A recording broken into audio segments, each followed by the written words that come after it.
All right, here we are on the first official ride on the Teverun Blade Mini Ultra. Now, just unboxing this thing and taking it for a little spin, I am so impressed. This is like my first full real ride, so I'll be able to get an idea of how fast it actually goes and that kind of stuff. But just from the little I've interacted with this scooter has so much potential, like so much possibility to be one of the best scooters at the price. So I think it's currently like $1,260, so it's just under $1,300 right now. And it's supposed to go over 40 miles an hour. I think they say 43, something along those lines.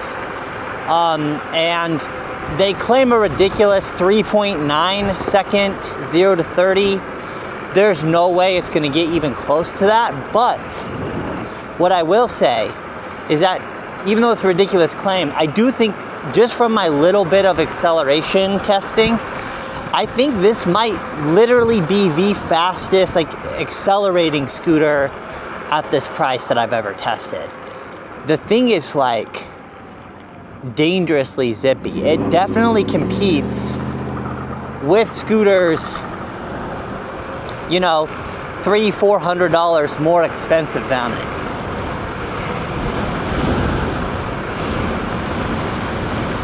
Now it is called the Mini, so it is a little on the smaller side, and as such, the geometry, they had to, you know, adjust the geometry accordingly. So I do feel like the stem angle is a little bit steep, is a little bit vertical.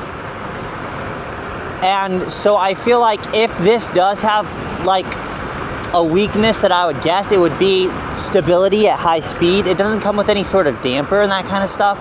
So we'll have to see once we get above 40 or around that 40 mark if it stays stable. We might be able to test here. We got some uphill.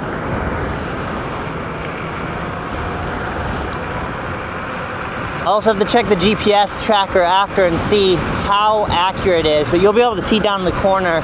Right now it says I'm going 36, 37, 38. We're going into a bit of a headwind as well, and it's plenty stable. 39. That's at 39.8. I'm not gonna stop here because we don't have cross traffic, so I shouldn't be in any danger. I'm gonna get onto the main road now because I'm gonna jump on this trail. So we said almost 40, it said like 39.8 there.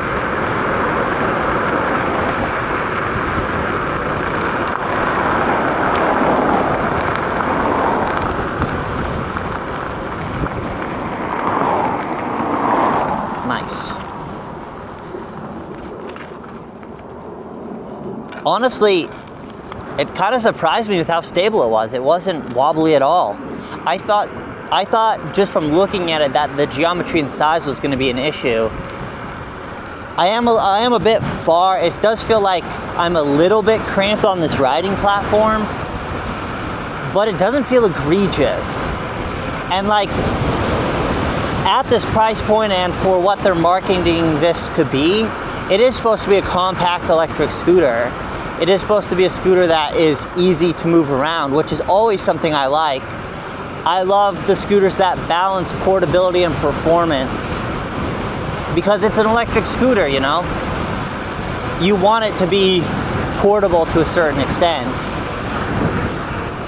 The suspension feels pretty good. I don't think it's hydraulic suspension, so you're gonna get a significant more amount of bounce than you would with hydraulic suspension, but I think it's, you know, I think it's tuned pretty well.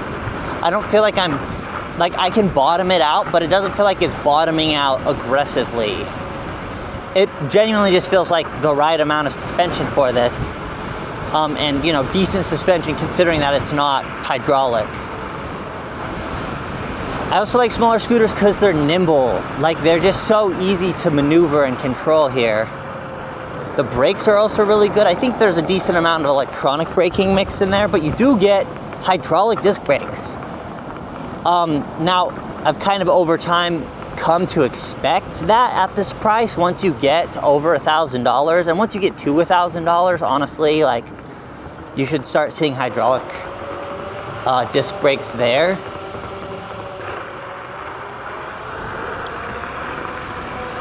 But I feel like, other than the size being just a touch small and the stem being a little bit upright, they've done a lot to make sure that it still feels comfortable to ride. I really like these handlebars. There's a bit of sweep and a bit of rise, and they have a standard handlebar clamp, which means that you can just, you know, adjust the handlebars however you want.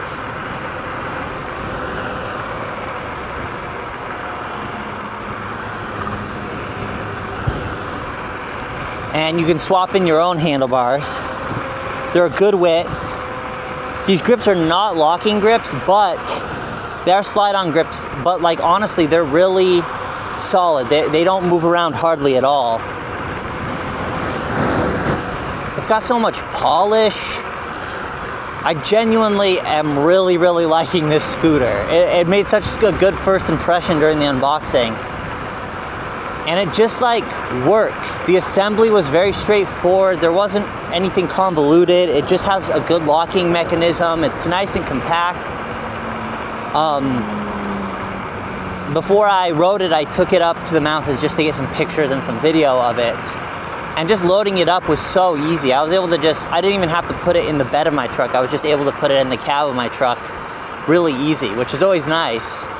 And I didn't have to worry about the size being ridiculous. It pulls really hard. I don't know, this is a really, really good scooter. This is a really, really good scooter. It has all the characteristics that I look for in an affordable dual motor electric scooter. Because despite the fact that I get to ride some of the fastest and biggest scooters,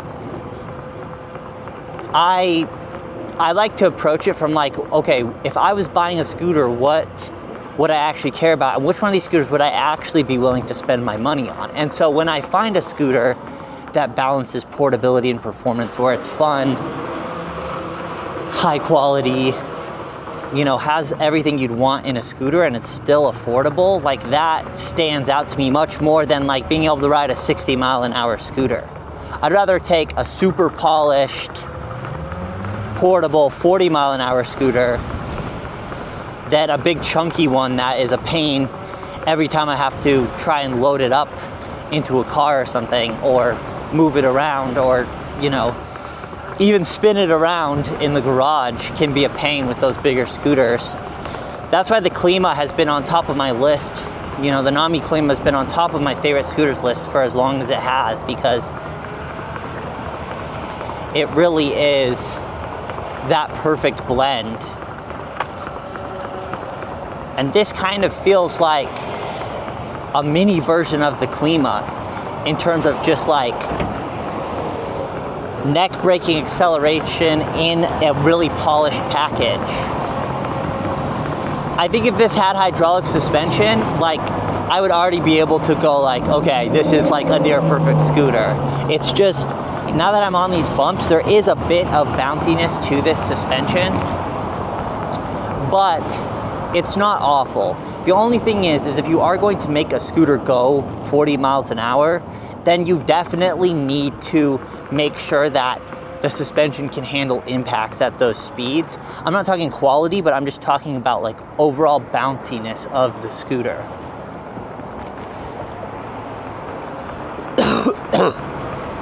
It also feels like I apologize for that cough.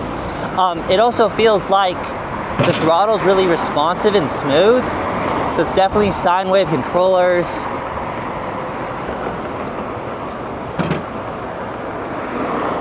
I think this thumb throttle's pretty good. It's the same one that's on the Splash Thunder, another fantastic scooter at around $1,000. Let's see. I like the first part of this loop I do, but this second part here, it's not very scenic, and it's hard to get back across the street to get on the right side of the road.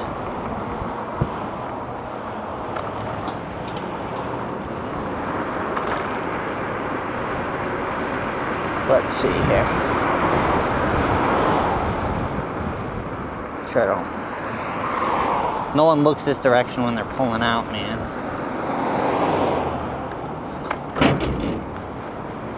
Okay. Let's see.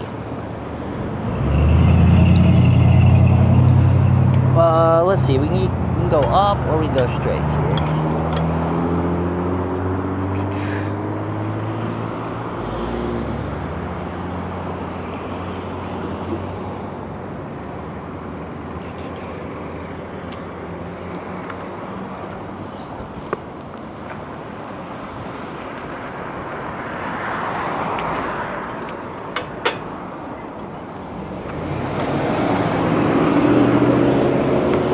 And that's the kind of drivers you get down here, ones that don't even look or consider the fact that someone might want to cross the street. This is why I try to like ride on bike lanes and stuff and not ever on surface streets. This isn't necessarily like a really rough part of town, but it's definitely not an amazing part of town. And I always feel like it's in these slightly rougher parts of town that have the worst drivers, have the people that are the most like oblivious. And I feel like it's also where I'm gonna get doored, most likely to get doored. Also, the speed limit's 25, so I should be able to keep up with traffic. You know, people aren't gonna follow that, but this should easily be able to do 10 over. I should be able to keep up with traffic really well.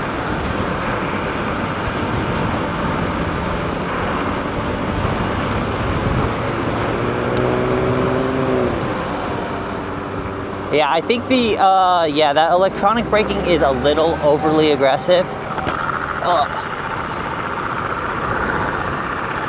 But I think you can dial that down pretty easily. This is just out of the box settings, I think. I can't remember if I touched the acceleration at all. This might just be the out of the box acceleration, which means that theoretically you might be able to crank it up. It should be pretty crazy. Let's see, this is a good stretch to kind of semi-test the acceleration. We have a pretty strong headwind. It's usually headwind this way, tailwind the other direction. But we're still showing 40 on the speedometer.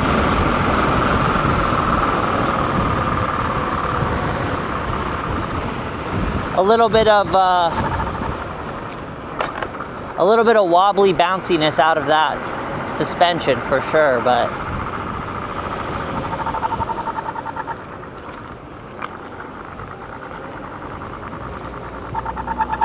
oh. A little bit of squeakiness. Did I get it wet? A little bit of squeakiness on that brake there. I don't know if the rotor's a little bent or I don't know, the rotor doesn't look bent, but there's a little bit of rubbing. It's not the front, is it? Oh, I'm an idiot. It is the front, it's not the back. The front has a warped rotor, you can see it. I don't know if you can see that, but that's what's hitting. So I just need to bend that rotor back. I didn't bring any tools with me, so I'm just going to get it home and fix that rotor. I think I must have just hit it on something, on one of those bumps, would be my guess. Okay, I'm not gonna make you listen to that front rotor rub the entire time. So I'll say thanks for watching. I think that was a pretty good, I think I got like most of my thoughts across as I rode, so I think that's a pretty good first look. Rotor's getting bent, I will say, rotor's getting bent and that kind of stuff, that's just like, that just happens sometimes. I don't think that this is the fault of the scooter at all. So just keep that in mind. I don't think, it doesn't seem like they're shipping these with warped rotors. It had no issues until I took some of those bumps. I don't know if I'll have to watch the footage back and see if I hit a rock or something that bent it out of warp there. But thanks for watching, and I will see you guys in the next video, which will hopefully be the review for this. Maybe another video, but we'll find out. See ya.